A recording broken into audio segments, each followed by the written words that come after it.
Let's set the stage. I, 35 male, thought I had a solid marriage with my wife, 33 female, of 7 years.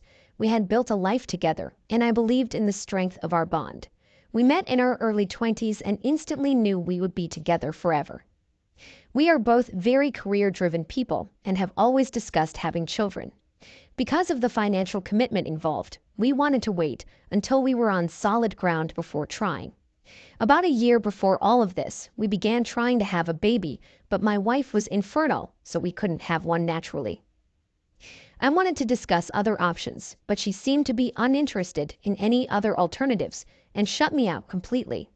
She was the love of my life, so I wanted us to fix things, but she denied every suggestion for counseling or therapy. Recently, things took a turn for the worse. My wife started exhibiting suspicious behavior, being secretive with her phone, working late more often, and growing more emotionally distant. I had a gut feeling something was going on, but I didn't want to believe it. A close friend told me it might be nice to surprise her one day because she was working late, and I thought about bringing dinner to cheer her up. I thought it was a great idea, so I stopped by her favorite restaurant and then made my way over. What I thought would be a romantic gesture ended with me discovering her in a compromising situation with none other than her boss. It was a shocking sight that left me heartbroken and angry. They were too busy with each other in her office to even notice me. I knew right away that was the end of our relationship. I dropped the food in the trash can and stormed out of her office. On the drive back home, I thought about what I was going to do. I thought about confronting her and demanding we divorce, but I knew that if I did, she would try and get spousal support from me. I knew that I needed to catch her in the act with evidence. Over the next few days, I crafted a plan to expose their affair. I was angry with her, so I wanted to ensure they faced the consequences of their actions, and I wanted our families to know the truth. First, I enlisted the help of a close friend who happened to be a talented videographer. We set up hidden cameras in my house to capture evidence of the affair. Shortly after setting up the cameras, I told my wife that I had an emergency business meeting and would be out of town for the weekend. She didn't ask any questions, she even seemed excited. There was no doubt in my mind that she was falling right into my trap and planned on inviting her boss over to our house. I rented a room at a hotel and waited until my trip was over, killing time by working with my divorce lawyer to get the papers prepped. When I got back home, I checked the tapes and confirmed that I did have the proper evidence to move on with the next phase of my plan. I pretended like everything was normal and went about my daily activities. Our anniversary was coming up, so I figured that was the perfect time to get some of our family and friends together. I sent invitations to over a dozen people, telling them that I was throwing a surprise anniversary brunch for my wife. I received a lot of excited RSVPs almost immediately, with people promising not to mention anything to her. On the day of the brunch, everybody loaded into our house. I set up a large banquet table with catered food, mimosas, and Bloody Marys. Everyone seems to be enjoying themselves. My wife had a bright look in her eyes similar to when we first met, and I could see that the gesture impressed her quite a bit. That made the second half of the brunch even more rewarding to me. With the help of my friend, we put together a video to show the party. The first half of the video was a collage of our marriage, wedding photos, videos of the two of us being stupid and in love, you name it. If the second half didn't feature my wife in bed with her boss, it would have been really sweet. When everyone realized what was happening, shock and disbelief filled the room. Some family members were stunned into silence, while others erupted in anger. It was an explosive moment, to say the least. While the chaos erupted around me, I couldn't help but look at my wife's face and savor the humiliation. It seemed cruel, and even then I felt a little guilty. But I wanted her to feel the way I did when I found her sleeping with her boss. My wife stormed out, telling me that she never wanted to see me again. Before she could leave, I told her that I felt the exact same way, and handed her an envelope with the divorce papers inside. As expected, she did try to fight me during the divorce proceedings, but with the evidence that I had, she was unable to get anything from me. However, I did let her keep the house because I didn't want to live in the same place where I caught her sleeping with her cheating. I had actually been wanting to move to Oregon for a long time, so without her constant refusal, I was finally able to go. It's clear that the OP went through a tremendous amount of pain and betrayal discovering the affair. To the OP, I want to offer my sincerest apologies for the pain you've endured. Discovering infidelity is devastating, and it's completely understandable to want to get some kind of justice afterward. It's clear that OP was trying to save what they had remaining of their marriage, and it's a shame that she wouldn't communicate her feelings with you before the affair. It almost makes me wonder if she planned on using the inability to conceive as a reason to end things, but was too nervous to say anything. Anyways, thank you for sharing with us. Now let's move on to our next story for the day. I, 32 male, recently discovered that my wife, 30 female, was cheating on me with my uncle, 45 male. My wife and I have been married for 5 years. She had never been close with her family, so when she met mine, she fell in love.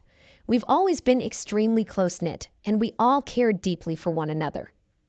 Every year, my family has a small vacation together. It's really just a big family reunion since we all live in different states and normally only see each other on major holidays. My grandfather's lake house was where we usually met every year. It was huge. All of the adults had their own rooms while the kids shared rooms. There was a pool, fishing dock, boat, etc., and it was right on the water. My wife accompanied me on her first vacation in the summer of 2019. Of course, since the pandemic, we haven't been able to meet up as we normally would.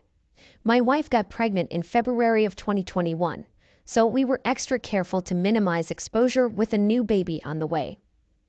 She and I were extremely isolated together during that time. We both worked from home at the time in a tiny apartment. We are both very independent people, so we value our alone time to pursue our own interests. Codependency was never something either of us wanted in our relationship. However, since we were together so much, there was a strain on our relationship. We still loved each other deeply, and I never doubted her feelings. But we could both tell that we needed a little bit of space for each other, even if that was just the 8 hours a day we spent apart while we were at work. Shortly before the baby was born, we closed on a house and moved everything over to prepare for the baby's arrival. Once the baby arrived, we were more in love with each other than we ever had been. All of the issues we had while we were in lockdown together seemed to disappear, and we fell back into our usual patterns. It probably helped that the house was large enough for us to not be on top of each other all the time. This year, 2023, was the first year since the beginning of the pandemic that my family has felt comfortable enough to get together again. My wife and I were very excited to meet up with everybody again and introduce all of my relatives to our baby. At first, everything was wonderful. We had a nice barbecue with all of my family the day we arrived. The kids played in the water, and some of the adults took the boat out to soak in the sun. My wife was spending a lot of time with my uncle and his ex-wife. Their relationship is a long story, but in short, they were divorced but still friendly and had a lot of love for one another, and they wanted to make sure their children had a loving family. It was kind of complicated, though. Anyway, I didn't think much about my wife spending time with them because she's always been a very friendly and outgoing person. So was my uncle.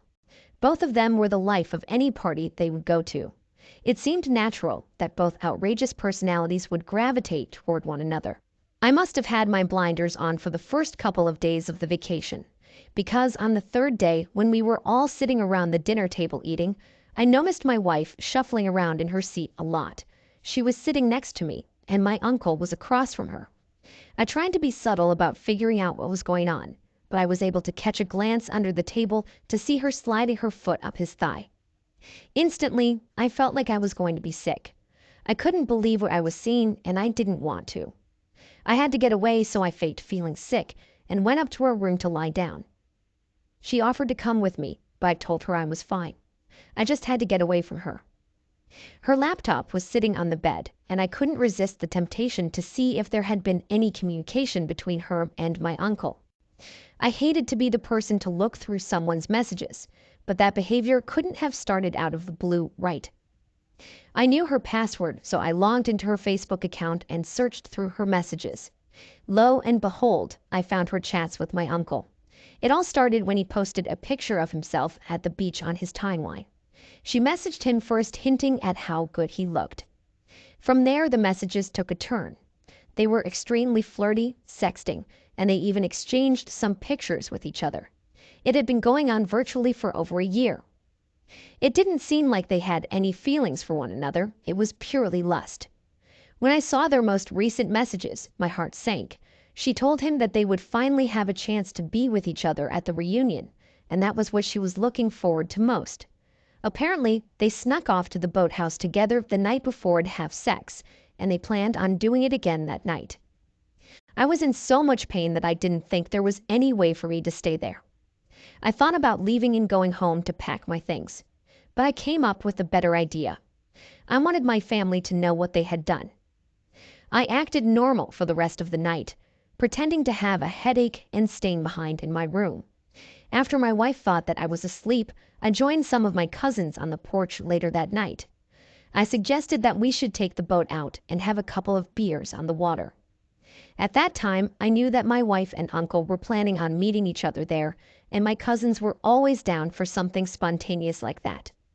We all walked over to the boathouse together, which was a short walk away from the main house.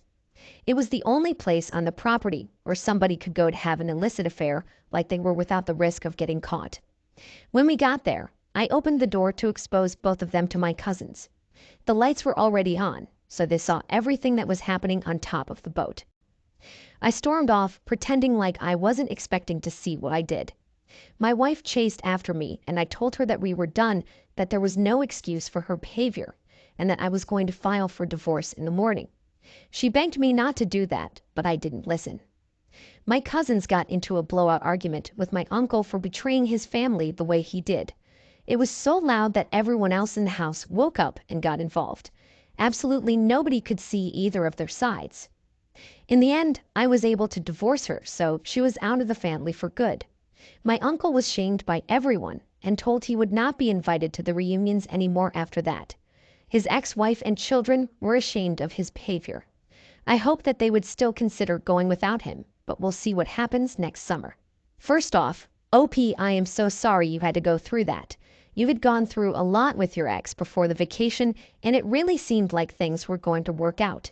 She and your uncle had been waiting and planning for their opportunity to betray you. That was clear. What I don't understand is why she wouldn't come to you if there was something wrong in your relationship. You seem like you would have wanted to mend anything that was broken between the two of you. It's a shame that she would stoop so low so easily, especially with a member of your own family. I hope that you've been able to heal and move on from her.